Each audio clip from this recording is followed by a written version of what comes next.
নমস্কার প্রিয় বন্ধুরা, আজকের পর্বে আমি বানাবো আমুদি মাছের ঝাল। এই মাছটি যেমন রান্না করতে সহজ তেমনি অসম্ভব টেস্টি একটা মাছ। চলো তাহলে রান্নাটা শুরু করি, তোমরা আমার সঙ্গে থেকো। মাছটা ভালো করে ধুয়ে নিয়েছি, তারপর দিয়ে দিচ্ছি পরিমাণ মতো লবণ আর হলুদ। লবণ হলুদ দিয়ে বেশ ভালো করে প্রথম মেখে নিচ্ছি। ভালো করে মেখে নিলাম। এবার কড়াই বসিয়ে দেব মাছটাকে ভাজার জন্য। কড়াইটা বেশ গরম হয়ে গেছে, দিয়ে দিলাম সর্ষের তেল কিছুটা। তেলটা ভালো গরম হয়ে গেলে এক এক করে মাছটা দিয়ে দিলাম।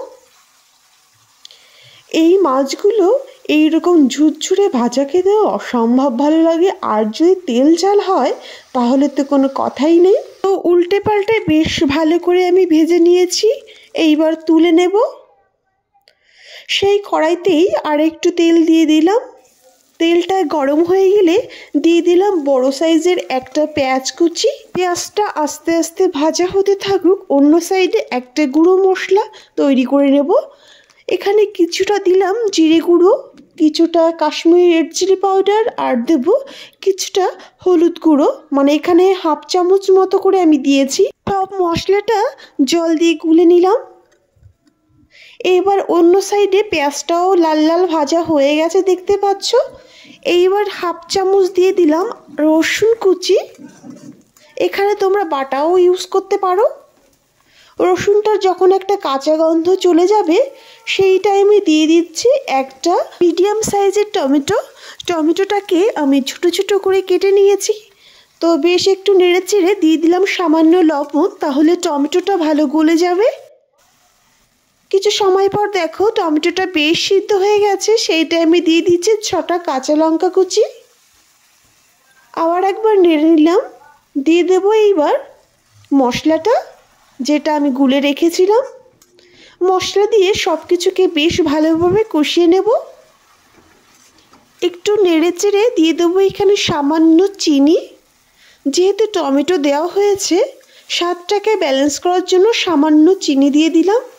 দেখতে পাচ্ছ বেশ কষানো হয়ে গেছে। তারপর একটু জল দিয়ে মশলাটাকে আবার একটু ভালোভাবে কষে নেব। তো একটু কষানো হলে তারপর যদি জল দিয়ে দ্বিতীয়বার ভালো করে কষানো হয় না, স্বাদটা অনেক বেড়ে যায় আর কষানোটাও পারফেক্ট হয়। তো বেশ কষিয়ে নিয়ে দেখতে পাচ্ছ বেশ তেল বেরিয়ে গেছে। তারপর মাছগুলো দিয়ে একটু ভালো করে 1 মিনিট ধরে নেড়ে চেড়ে কষিয়ে নিলাম। এইবার দিয়ে দেব অল্প পরিমাণে জল।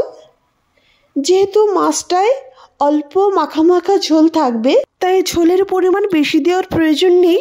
মিডিয়াম ঝোল দিয়ে 2 থেকে 3 মিনিট লো টু মিডিয়ামে জ্বালিয়ে নিলেই দেখবে রেসিপিটা তৈরির দিকে। শেষে ধনে পাতাটা ছড়িয়ে 1 মিনিট মতো লো ফ্লেমে জ্বালিয়ে নিলেই রেসিপিটা তৈরি হয়ে যাবে।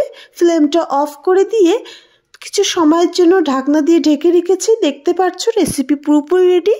তো এইবার আমরা সার্ভ করতে পারবো। তো বন্ধুরা, তোমরা অবশ্যই বাড়িতে ট্রাই করো আর বলো আমাকে কেমন হয়েছে। আর আমার ভিডিও যদি তোমাদের ভালো লেগে থাকে প্লিজ সাবস্ক্রাইব করতে ভুলো না। আমার পাশে থেকো, ভালো থেকো বন্ধুরা।